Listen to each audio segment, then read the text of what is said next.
Sedangkan barang bukti dalam nomor urut 28 sampai dengan 30 merupakan barang bukti kepemilikan dari saksi Reza Gladys Pretianisari, dan terhadap barang bukti tersebut haruslah dikembalikan kepada saksi Reza Gladys Pretianisari,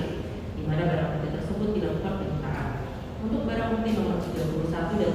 32 dikembalikan kepada saksi Reza Gladys Pretianisari sebagai bentuk pengembalian ganti kerugian. Sedangkan barang bukti nomor 33 sampai dengan 37 dikembalikan kepada pemilik dari mana barang bukti tersebut dilakukan penyitaan. Sedangkan untuk barang bukti nomor 38 dan 39 merupakan sarana kejahatan yang sudah sepatutnya dirampas untuk dimusnahkan via pasal 39 dan pasal 46 KUHP. Kesimpulan bahwa berdasarkan keterangan di atas, perbuatan terdakwa Ismail Marzuki memenuhi unsur-unsur tindak pidana yang didakwakan.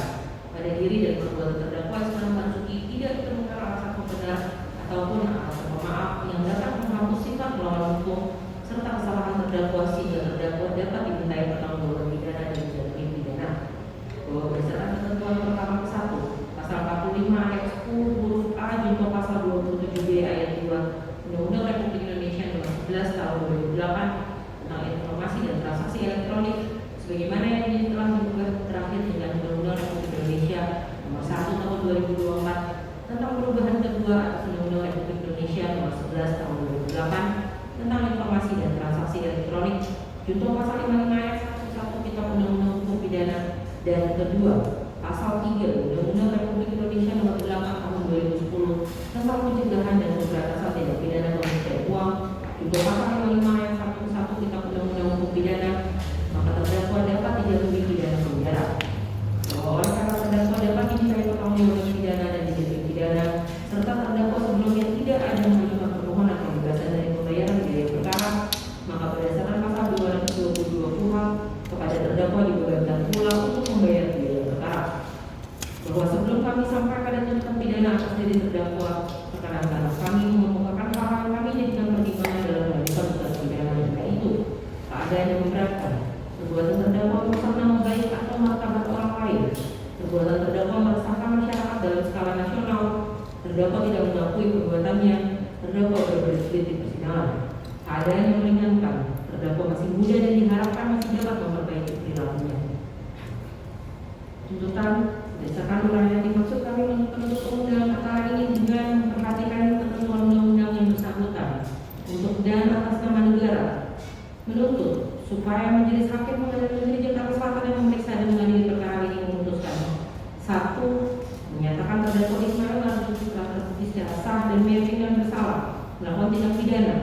mereka yang melakukan, yang menyuruh melakukan, dan yang turut serta melakukan perbuatan dengan sengaja dan tanpa hak mendistribusikan dan atau mentransmisikan informasi elektronik dan atau dokumen elektronik dengan maksud untuk menguntungkan diri sendiri atau orang lain secara melawan hukum dengan ancaman penjara atau dengan ancaman akan membuka rahasia memaksa orang supaya mengira suatu barang yang sebagian atau milik orang lain atau milik orang lain, dan mereka yang melakukan, yang menyuruh melakukan, dan yang turut serta melakukan perbuatan menempatkan, transfer, mengalihkan, belanjakan, membayarkan, menghibahkan, menitipkan,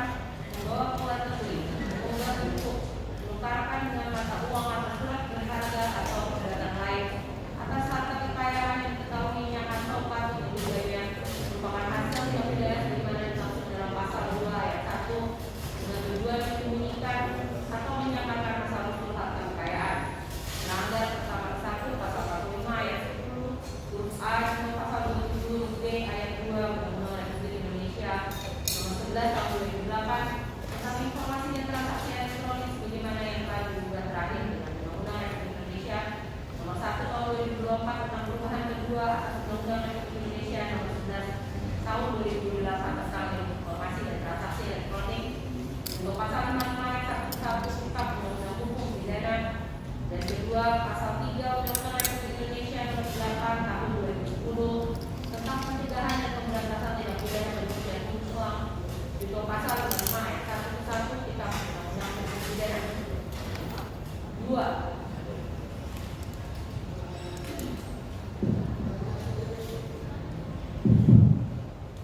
2. menjatuhkan pidana. Oleh karena itu, dengan pidana penjara selama 7 tahun dan denda sebesar 2 miliar rupiah dengan ketentuan apabila denda tersebut tidak dibayar maka diganti dengan pidana kurungan selama 6 bulan. Ketiga, memerintahkan supaya terdakwa tetap ditahan. 4. Menyatakan barang bukti berupa 1 buah sistem elektronik akun WhatsApp dengan nomor 8122 dan seterusnya, 2 buah flash disk merek Acer warna abu-abu merek robot warna hitam, 1 bundle printout tampakan layar percakapan WhatsApp yang disita dari Reza Gladys, 1 lembar printout bukti transfer yang disita dari Reza Gladys, 1 lembar printout bukti transfer yang disita dari Reza Gladys, 1 buah sistem elektronik akun WhatsApp dengan nomor 0811 dan seterusnya, 1 buah sistem elektronik akun WhatsApp dengan nomor 0813 dan seterusnya, 1 unit flash disk merek SanDisk kapasitas 8 GB, 1 unit flash disk merek SanDisk kapasitas 8 GB warna merah yang di dalamnya berisi 2 file video, 1 lembar salinan kwitansi pembayaran yang disita dari Eko Fitri, 1 lembar printout keterangan bukti transfer yang disita dari Eko Fitri, 1 lembar salinan kwitansi nomor J1AA tanggal 18 November, 1 lembar salinan kwitansi nomor J1AA tanggal 19 November, 1 buah sistem elektronik akun WhatsApp dengan nomor 0812 dan seterusnya,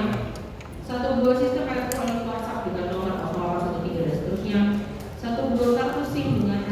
SDN 0852 dan seterusnya, 1 rangkap salinan surat pesanan tanah dan bangunan di nama proyek Bapak, 1 rangkap salinan perjanjian pengikatan jual beli tanah, 1 rangkap adendum nomor 1000 sekian, 1 bundel laporan hasil uji lab produk kosmetik PT Graficia, 1 bundel mutasi rekening BCA dengan nomor rekening 5050, 1 bundel mutasi rekening dengan nomor rekening kas 6350, 1 unit flash disk merek SanDisk kapasitas 16 GB warna hitam merah, 1 bundel printout data penjualan produk Graficia, 1 unit flash disk merek SanDisk kapasitas 32 GB, 1 rangkap rangkapan layar WhatsApp, dan 1 buah flash disk merek SanDisk 32 GB tetap terlampir dalam berkas perkara. Terhadap barang bukti 1 unit handphone merek Apple tipe 15 Pro Max warna hitam, 1 unit handphone merek Apple tipe iPhone 14 Pro warna ungu, 1 unit handphone merek Apple tipe iPhone 14 Pro Max warna hitam, uang sejumlah 2 miliar rupiah, uang sejumlah 1 miliar 400 juta 486.234 rupiah dikembalikan kepada saksi Reza Gladys Pretiani Sari, sedangkan terhadap 1 unit handphone merek Apple tipe iPhone 13 Pro Max warna biru dikembalikan kepada saksi RD atau Bang Mufid, terhadap 1 unit handphone merek Apple tipe iPhone 16 Pro Max warna desert dan titanium dikembalikan kepada saksi Wahyu Pratama, terhadap 1 unit handphone merek Oppo tipe N2 dikembalikan kepada saksi Samira, terhadap 1 unit kendaraan roda 4 merek Mitsubishi tipe Expander warna putih mutiara dengan nomor 4 kendaraan B1236 dan 1 buah surat berharga STNK B1236 HKB atas nama saudara Yudi dikembalikan kepada saksi Diki Andika, dan terhadap 1 unit sistem elektronik berupa handphone merek Apple tipe iPhone 15 Pro Max dan 1 unit handphone tipe iPhone 15 Pro Max warna silver dirampas untuk musnahkan. Kelima, menetapkan agar terdakwa